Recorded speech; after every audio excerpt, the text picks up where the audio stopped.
Ahora sí, vamos a decir juntos nuestra declaración de fe. Tomemos nuestra Biblia y digamos: La palabra de Dios contenida en este libro es la verdad que acepto creer, es la enseñanza que me comprometo a seguir y es la esperanza que me atrevo a confesar. Nada me impide recibirla, nadie me evitará que la haga parte de mi vida y por ningún motivo dejaré de proclamarla. Estoy aquí para leerla, oírla y vivirla diariamente. Amén. Amén. Oremos.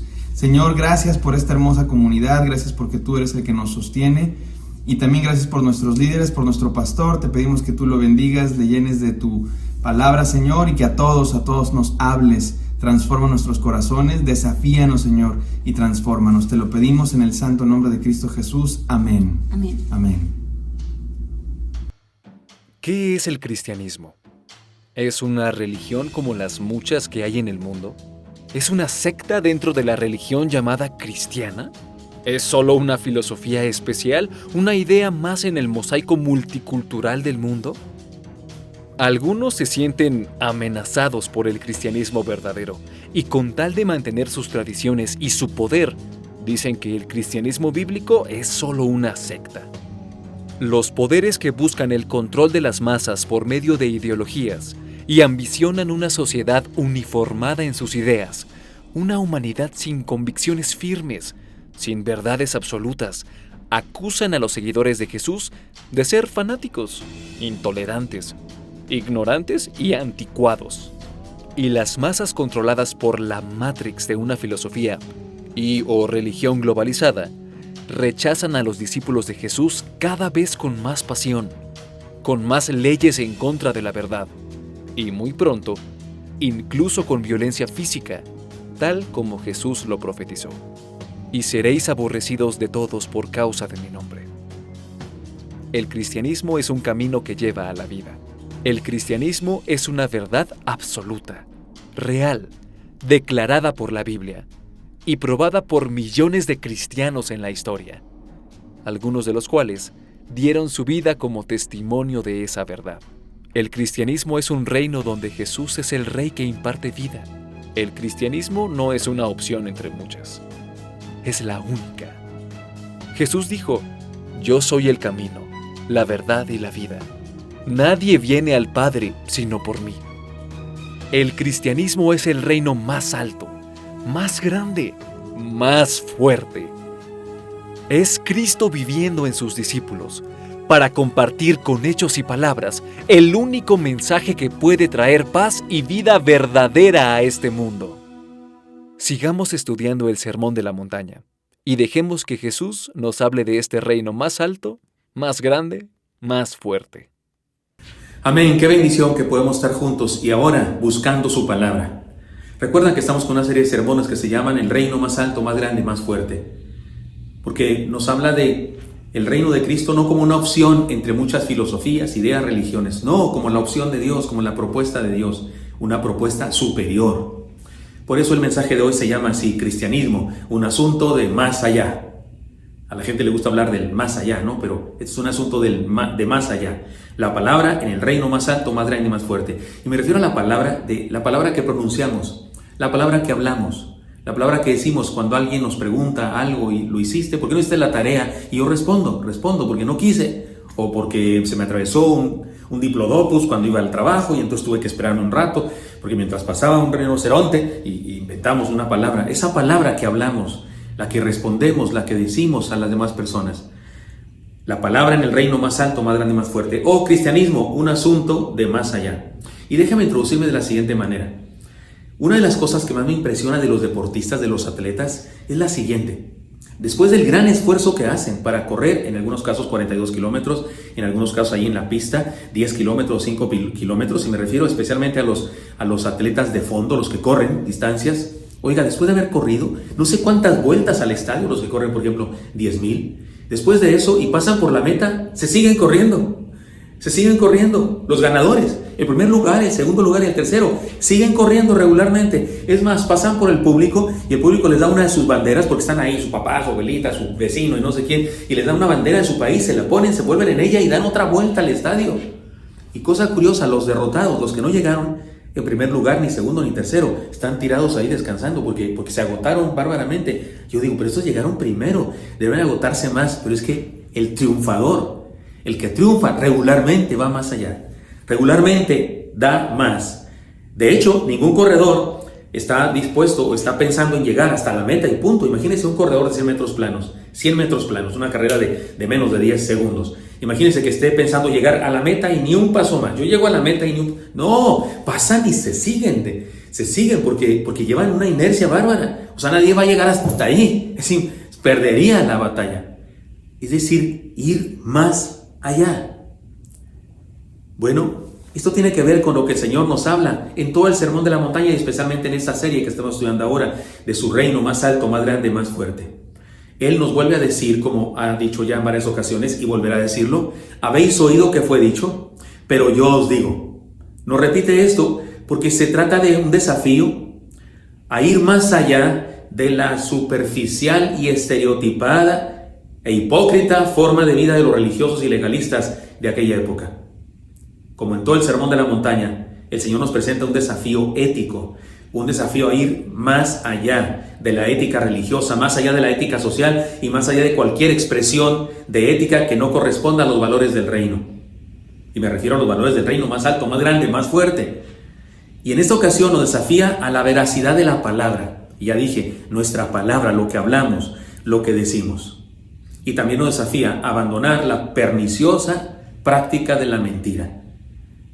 Y sí, podría este sermón decirse con facilidad y sin tanto escándalo, ¿no? de palabras. No mientas, di la verdad. Sí, pero el Señor no lo dijo así de sencillo. Nos explicó algunas cosas que tienen que ver con algo que se vivía en aquella época, como los juramentos.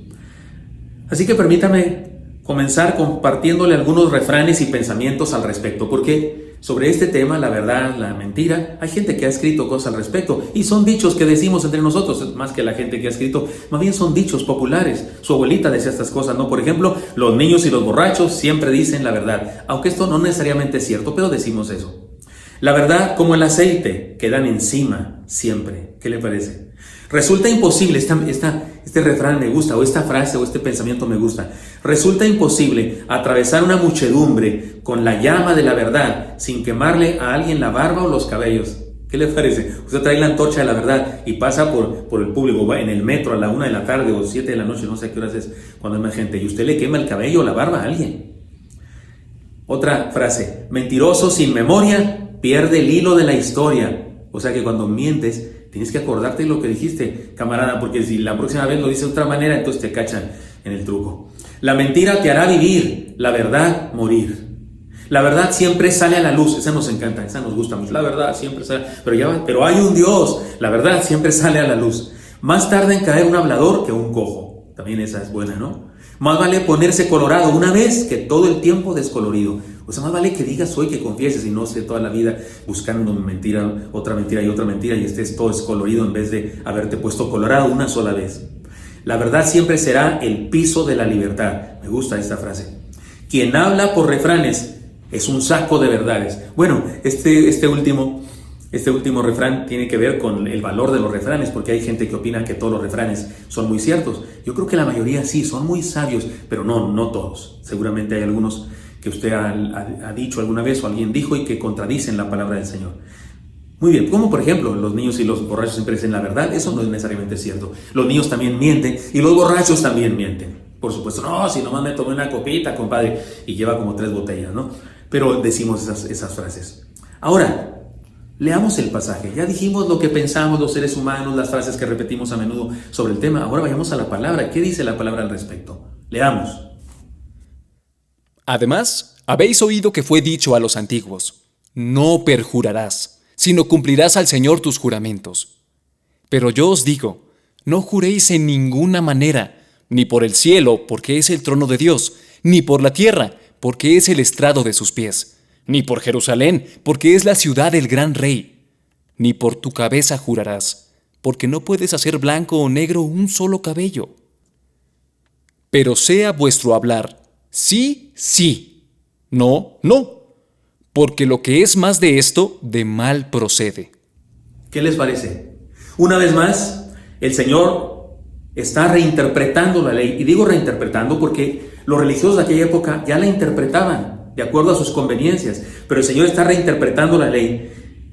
Y para que entendamos su novedosa y revolucionaria doctrina, nos presenta 3 elementos. Nos ha hablado el hermano Eli, el pastor Eli, de estas cosas. Nos divide la enseñanza en 3 áreas. Justicia tradicional, lo que decían los religiosos de aquella época. El círculo vicioso, lo que causaban por su interpretación. Y la iniciativa transformadora, o sea, la opinión del Señor. La justicia tradicional, esto es la postura tradicionalista de los religiosos. En este caso, de esta enseñanza, ellos decían, es pecado faltar a un juramento, o sea, perjurar. Y es cierto, era cierto. Lo dice la ley de Dios.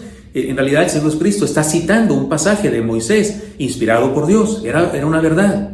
Pero ellos lo presentaban como algo tradicional y como algo interpretado de una forma superficial. Y eso causaba un círculo vicioso. Esto es, la nefasta consecuencia de una superficial interpretación de la verdad de Dios causa problemas y causa que el ser humano se busque recovecos para seguir cometiendo el pecado sin que parezca pecado.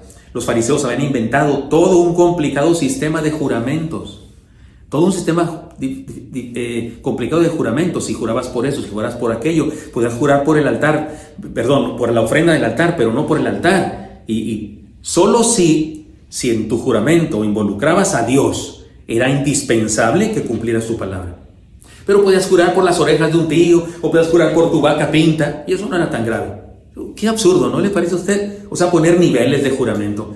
O sea, tenían que hacer niveles. Pero ¿sabe qué? Pasa lo mismo en nuestro tiempo. En nuestro tiempo somos iguales, independientemente de que juremos o no juremos. Usted y yo sabemos cuando alguien está mintiendo. Depende de aquello que quiere comprometer. Cuando alguien dice, por mis hijos, es más creíble que cuando dice algo, no, te lo digo por mis canicas, ¿no? O sea, por mis chicles, motitas que tengo. Y los jóvenes no saben qué es un chicle motita tal vez, pero no saben, va a haber en el cielo de eso, unos chicles que había antes. Cuando alguien jura por algo, si es muy valioso, pues nos da la impresión de que a lo mejor está comprometiendo algo muy valioso para él, para ella. ¡Qué absurdo! ¡Qué absurdo eso! Cuando lo que importa es la palabra, no la manera como dice la palabra. Bueno, pero eso causaban los religiosos de aquella época por su interpretación defectuosa. Y luego viene lo que el Señor dice, la iniciativa transformadora. Esto es la revolucionaria propuesta del Señor que interpreta correctamente la ley y nos presenta un valor más alto, más grande, más fuerte, tal como es su reino. En este caso, Él nos desafía, básicamente nos desafía, a vivir de tal manera que los juramentos no sean necesarios. Es lo que nos dice Él. Básicamente, que no debe ser necesario que juráramos, porque nuestra palabra es tan auténtica. En resumen, la enseñanza es la ética cristiana, va más allá de los juramentos. Para entender mejor esta enseñanza y para aplicarla a nuestra vida, analicémosla pensando en refranes. Ya que dije algunos refranes, quisiera que cada uno de los puntos de este mensaje sea un refrán para que lo entendamos mejor. Porque los refranes además tienen que ver con nuestra lengua, y me refiero al castellano, y también con nuestra lengua, y me refiero a ese músculo de nuestro cuerpo que nos ayuda a modular los sonidos de nuestras cuerdas vocales y convertirlos en palabras. Vayamos a la primera enseñanza. De lengua me como un plato. ¿Qué le parece esa frase? Y bueno, si se trata de lengua en chile verde o chile colorado o con especias o a las hierbas, a las finas hierbas, yo que sé, con algunas papitas de esas chiquitas, yo sí me la como también, pero aquí no se trata de eso, ¿no? Pero este dicho, esta frase, este refrán, de lengua me como un plato, podemos traducirlo así: las palabras son solo eso, palabras. Entendamos algo. El Señor no dice que es malo jurar, porque no sé por qué de repente andamos enseñando por ahí en el cristianismo que no debemos jurar. Pero la verdad es que el texto no dice que sea malo jurar. Lo que dice es que es malo perjurar. Eso es lo que es pecado. Y perjurar es incumplir un juramento. O jurar en falso. Incumplir un juramento, decir que voy a hacer algo y no hacerlo. Y jurar en falso sería jurar diciendo mentira. Te lo juro, te juro que yo no lo hice. Y si lo hice, eso sería jurar en falso. Es decir, sin el soporte de la verdad. Lo que el Señor le molestaba no era que jurara a la gente de aquella época, sino la frivolidad con la que los seres humanos solían hablar sin poner sinceridad y compromiso en sus palabras. El día de hoy existe el mismo problema. No somos mejores que ellos. Desconfiamos los unos de los otros porque podemos fallarnos los unos a los otros y lo sabemos. Hemos inventado diferentes niveles también de comunicación para asegurar que decimos la verdad, pero todos somos conscientes de que existe el pecado de la mentira y que en el mundo hay falsedad. Todos somos conscientes de eso. Y lo podemos notar en estas frases también. Las palabras se las lleva el viento. Papelito habla, decimos también a veces, no, que te firme, papelito habla. Aunque sabe que el problema de muchos es que aún habiendo firmado, faltan a su firma. Firmaron en vano, es decir, firmaron en falso. Yo puedo decir que perjuraron, porque alguien que firma algo y se compromete y no lo cumple, es alguien que está perjurando también. Está faltando un juramento. Pero entendamos una cosa, no solo juramos cuando decimos lo juro, sino cuando agregamos a nuestro sí o a nuestro no alguna añadidura para ser creídos. Por ejemplo, cuando decimos por mi vida que, o Dios sabe que, o Dios me es testigo de que, o por la vida de mis hijos que, o por las orejas de un tío mío que no sé qué, etcétera. Si entendemos bien la palabra, debemos saber que la mayoría de todos juramos cotidianamente. Así que una primera verdad en la cual reflexionar es esta: los juramentos entre seres humanos son evidencia de que vivimos en un mundo de engaños y mentiras. Que tengamos la necesidad de asegurar, de jurar, de involucrar a mi madre, a mis hijos, a mis tíos, que tengamos que involucrar eso, es señal de que vivimos en un mundo de engaño y de mentira. En segundo lugar, también con un refrán: la mentira y la verdad no pueden vivir en paz. Tal vez no es tan conocido este refrán, pero es un refrán. La mentira y la verdad no pueden vivir en paz. Me parece que significa lo siguiente: la veracidad de nuestras palabras es parte de los valores del reino más alto, más grande y más fuerte. La mentira, la falsedad y el perjurio son vicios del reino de las tinieblas. Así es que, de acuerdo a lo que hacemos con nuestra palabra, se sabe de qué reino somos. Éxodo 27, que es el mandamiento involucrado aquí en el diálogo del Señor Jesucristo con sus discípulos y con los fariseos de aquella época, se prohibía fallar a un juramento que incluyera a Dios. Pero otra vez nuestro Señor va más allá y nos dice que hemos cometido un pecado cuando no cumplimos a la palabra dicha, independientemente de que hayamos jurado o no. El problema no son los juramentos, sino la superficialidad de la palabra. De hecho, los juramentos son por causa de la duda que existe. Así es que el problema no es si juré o no juré, el problema es si cumplí o no cumplí, habiendo jurado o no. Mire, el Señor no se rehusó a ser sometido a un juramento. Les leo: mas Jesús callaba. Entonces el sumo sacerdote le dijo: te conjuro por el Dios viviente que nos digas si eres el Cristo, el Hijo de Dios. Jesús le dijo: tú lo has dicho. Y además os digo que desde ahora veréis al Hijo del Hombre sentado a la diestra del poder de Dios, viniendo en las nubes del cielo. Eso está en Mateo 26, 63 a 64. El Señor no dijo: no, yo no juro. No, aceptó que lo hayan comprometido a jurar y respondió con juramento: tú lo has dicho. O sea, sí soy el quien digo ser. Pablo juró en varias ocasiones. Sí.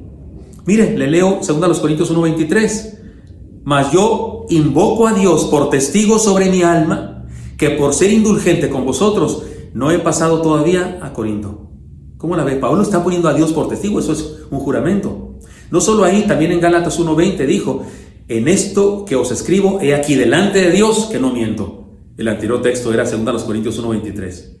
Y todos nosotros juramos, usted y yo juramos. Sí, cuando nos casamos, por ejemplo, y decimos los votos o el simple sí acepto. Gilberto Gutiérrez Lucero, ¿acepta usted a la señorita Yanina Briceño Falconi como su única y legítima? Te dicen una serie de cosas, tanto el juez como el pastor o el sacerdote, según hayas celebrado tu acción de gracias. Y uno dice, sí acepto. Eso es jurar.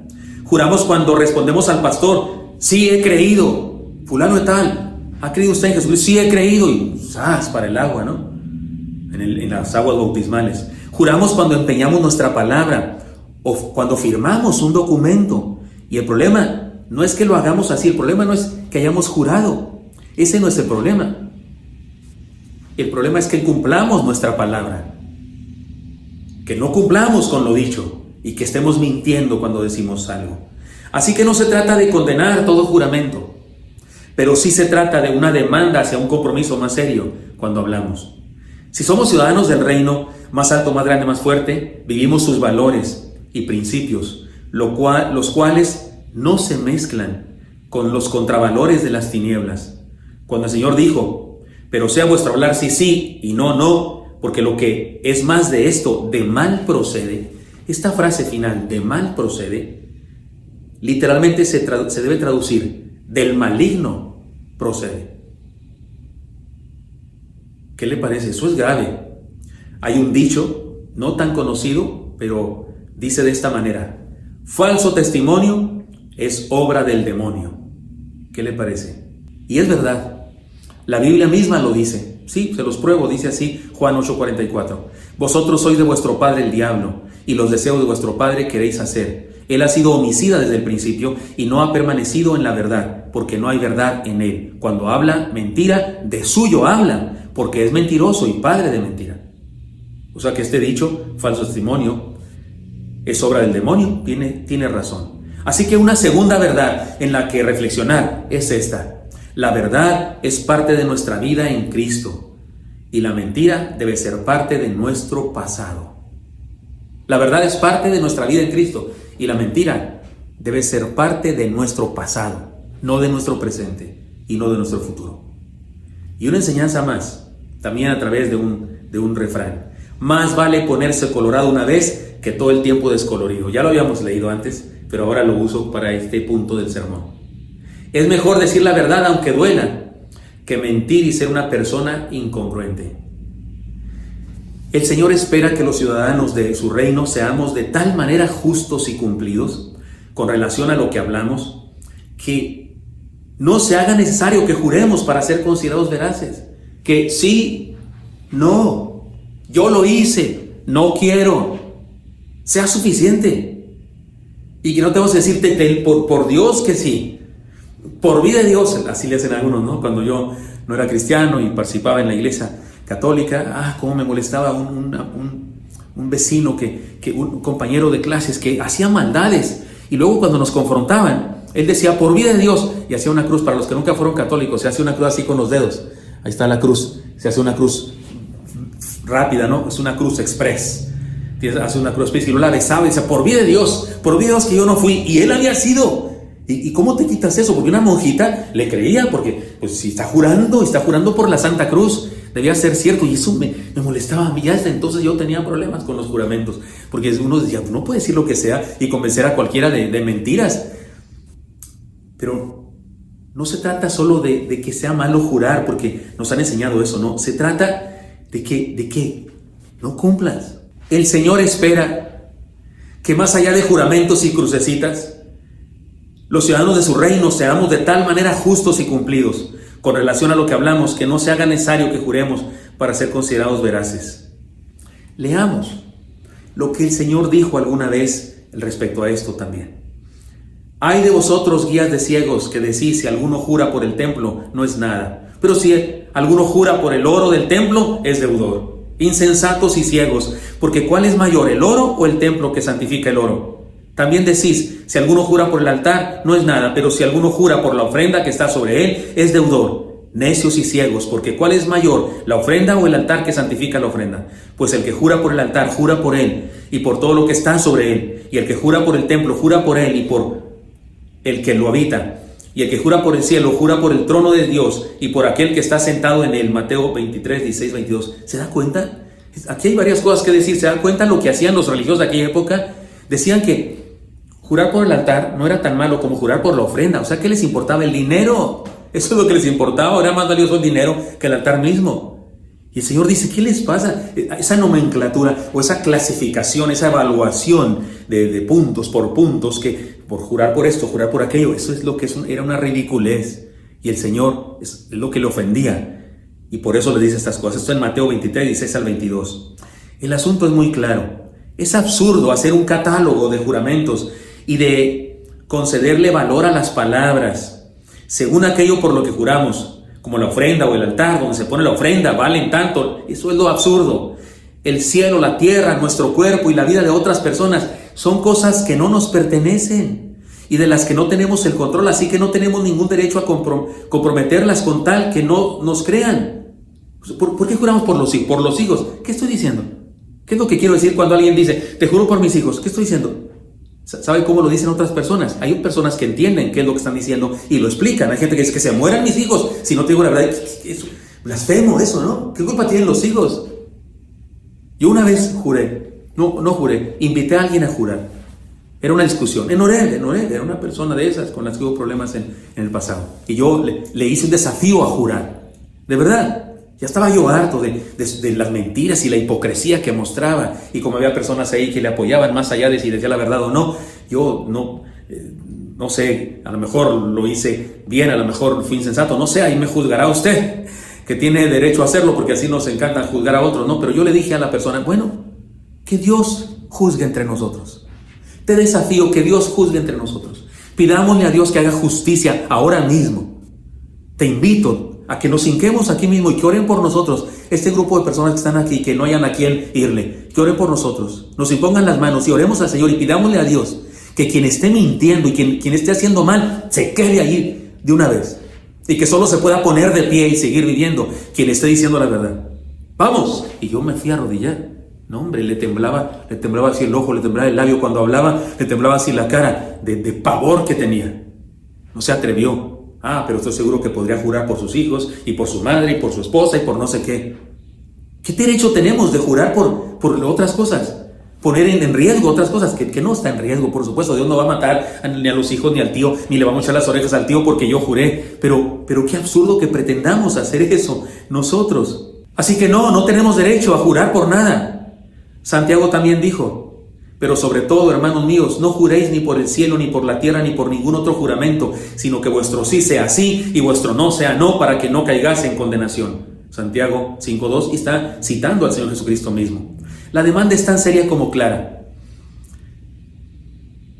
Como lo hizo cuando habló de la ira, como lo hizo cuando habló del adulterio y habló del divorcio, el Señor profundiza la gravedad del pecado y en este caso eleva la condena que corresponde a perjurar a cualquier acto de mentir o incumplir una palabra.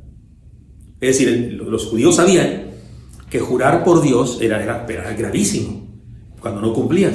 Bueno, el Señor dice que cada vez que mentimos, que cada vez que faltamos a nuestra palabra, es la misma cosa, como si juráramos por Dios. O sea, no está haciendo el asunto más fácil, está haciendo el asunto más profundo, más intenso. Una vez más nos enseña que el pecado se consuma en el corazón, aún antes de realizar una acción específica mencionada por la ley. Así que una tercera verdad en la cual reflexionar es esta. En el reino de Cristo, los ciudadanos debemos tener una palabra inviolable, porque la ética cristiana va más allá de cualquier juramento. Un cristiano debe tener una ética en su palabra inviolable, porque esto es un asunto más allá del juramento. Cuando dije sí, no, es que yo no dije juro, es que yo no dije lo juro, ¿qué importa? Cuando le dije a mi esposa sí, cuando le dije al pastor y al juez sí, comprometí mi palabra, y no cumplir con mi palabra es perjurar. Así que aquí hay un desafío a la honestidad de la palabra. Antes de concluir, leamos algunos otros refranes respecto a este tema. Por ejemplo, el hombre recurre a la verdad solo cuando anda escaso de mentiras. ¿Qué le parece esta frase? El hombre solo recurre a la verdad cuando anda escaso de mentiras, o sea, cuando ya lo cacharon, cuando ya no puede más mentir. Si dices las verdades, pierdes las amistades. Dice un refrán, una frase, fíjese. Porque sí, en este momento en que vivimos, en ocasiones decir la verdad es contraproducente, dicen algunos, aunque no debería ser. En este mundo traidor nada es verdad ni es mentira, todo es según el color del cristal con que se mira. Esta es parte de un poema más extenso de un tal Vallejo. La mentira dura hasta que la verdad florece. ¿Qué le parece? La verdad, aunque severa, es amiga verdadera. Me gustan estos dos últimos. Y esta otra la dice a menudo la hermanita Cho. Una verdad a medias es una mentira completa. Es una completa mentira. ¿Qué le parece? No hay verdades a medias, son mentiras completas. Es muy interesante que aún la gente del mundo valora la importancia de decir la verdad. Pero sería triste que siendo miembros del reino sobrevaloremos la mentira. Eso sí que sería un problema. Y sería más problema que la practiquemos como medio para resolver nuestros problemas en las relaciones interpersonales, porque en ocasiones es la razón por la que mentimos, porque no queremos meternos en un problema, pero no sabemos que al mentir estamos metiéndonos en un problema más grande que el que queremos evitar. Los que recibieron la enseñanza del Señor por primera ocasión, es decir, cuando dijo el Señor estas cosas que Mateo nos registra, nos dice, le entendieron perfectamente, estoy seguro, le entendieron perfectamente, igual que nosotros podemos serlo el día de hoy. No es ningún problema comprender la enseñanza. Lo que sí es un tremendo desafío es que podamos aplicar esta enseñanza a nuestra vida. Así es que para lograrlo, permítanme decirla de diferentes maneras. Permítanme decir esta verdad que estamos aprendiendo de las siguientes maneras. Número 1, la necesidad de jurar, de la manera que sea, habla de desconfianza, de falta de crédito, de falta de transparencia. Hablemos de tal manera, la verdad, que no haga falta ningún juramento.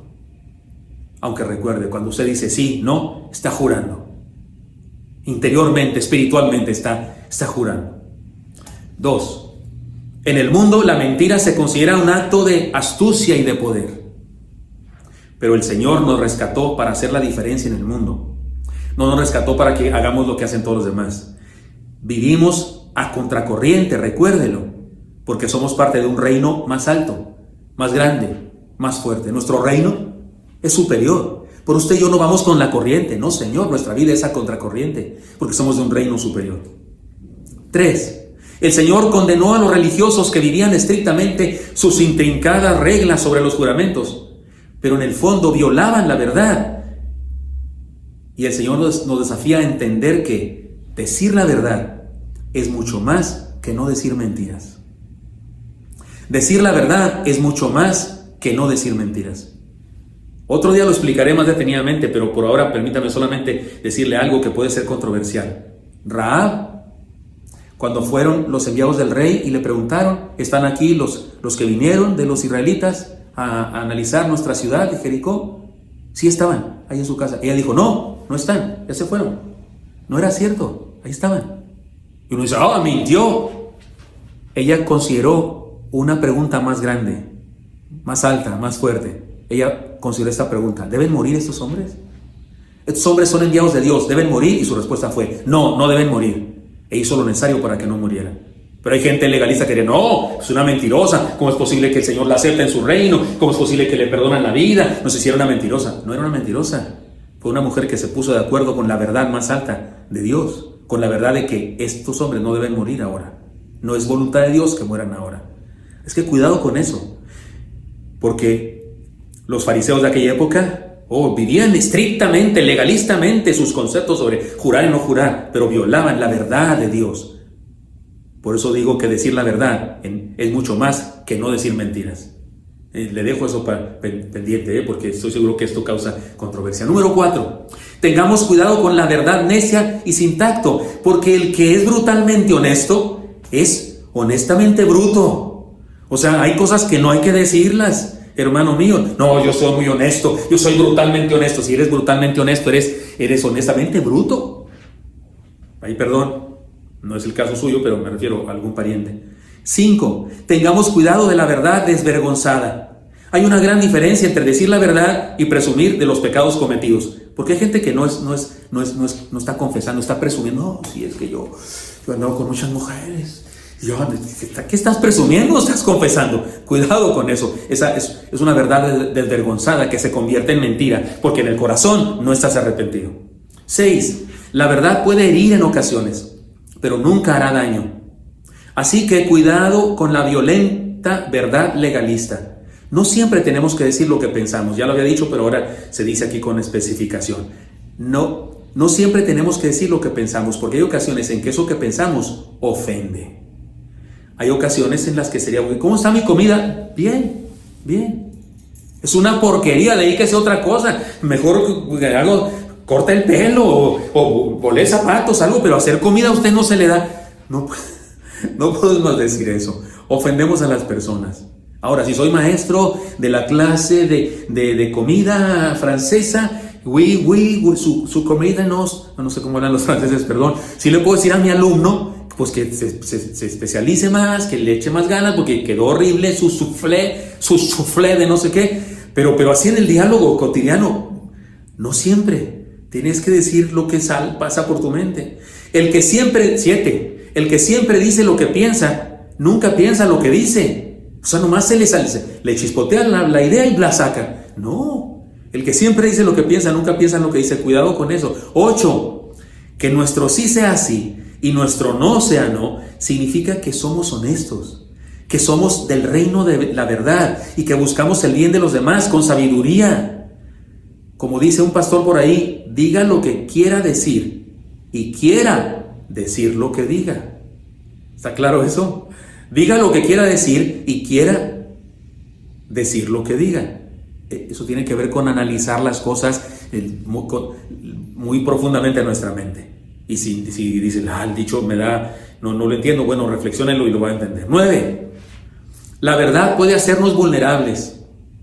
Sí, la verdad puede hacernos vulnerables, pero nuestro Rey y Señor avala nuestra vida y nos bendice. Les cuento una historia.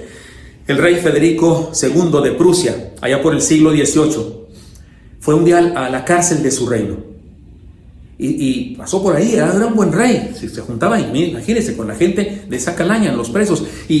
Todos los presos que se acercaban a él, que le daba permiso que se acercaran a él, todos le decían: yo estoy aquí, soy inocente, es una injusticia que esté aquí, me acusaron injustamente, no hice eso de lo que me acusan todos. Y venía otro y decía: yo no hice eso, señor rey, yo le juro por Dios o lo que sea, que yo no hice eso. Y así, todos le decían, ninguno era culpable. Pero vio a un joven ahí en un rincón, agachado, no decía nada, no se acercaba al rey y le dijo: joven, ¿usted qué hace aquí? Y el joven dijo: soy culpable. ¿De qué? Robaba, su señoría, no, su majestad. Yo fui ladrón, estoy aquí porque lo merezco. Y entonces el rey ordenó y dijo a los guardias, dijo: liberen a ese hombre, sáquenlo de aquí de inmediato, libérenlo. Es un ratero y no vaya a contaminar a todas estas personas honorables que están aquí en esta casa. ¿Qué le parece? Hermanos, la verdad puede hacernos vulnerables, pero nuestro Rey y Señor avala nuestra vida y nos bendice. Ahí les dejo la ilustración nomás para que me reflexionemos en ella, que es un caso de la vida real. Y por último, 10. El desafío del Señor no es solo a evitar las mentiras, sino a vivir las verdades. No es solo a evitar las mentiras, sino a vivir las verdades. Les cuento otra ilustración para terminar.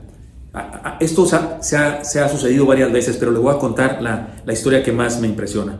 Estaban jugando un partido de fútbol allá, dos equipos europeos. Estaban al final ya del partido, casi.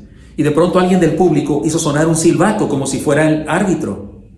Y el portero y el defensa se oyeron el silbato y pensaron: ya se acabó el partido. Se pasaron la pelota así muy libremente. El defensa incluso la levanta con el pie y la agarra. Y el árbitro marca penal.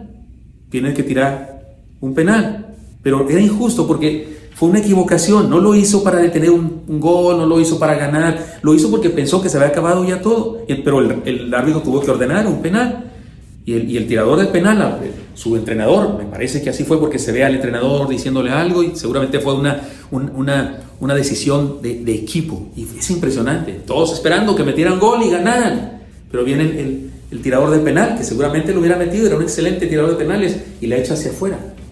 ¿Por qué? Porque la verdad no solo es evitar las mentiras. La honestidad no es solo evitar las mentiras, es vivir las verdades. El desafío del Señor es ese, no solo evitar mentir, sino a vivir la verdad. Claro, hay que evitar mentir, pero ir más allá, porque somos del reino más alto, más grande, más fuerte. Ir más allá significa vivir las verdades. Así que vivamos lo que concluye el Señor respecto a este tema. Pero sea vuestro hablar sí, sí, no, no, porque lo que es más de esto, de mal procede. Que una simple palabra, una simple mano levantada, la aceptación de un cargo, el formar parte de una iglesia, el dar un sí o un no, el decir: sí, creo en el Señor, en las aguas del bautismo, que todo eso no sea un compromiso inviolable, hayamos jurado o no, porque somos del reino más alto, más grande, más fuerte, y nuestra vida, y nuestra ética y nuestro comportamiento es más alto, más grande, más fuerte.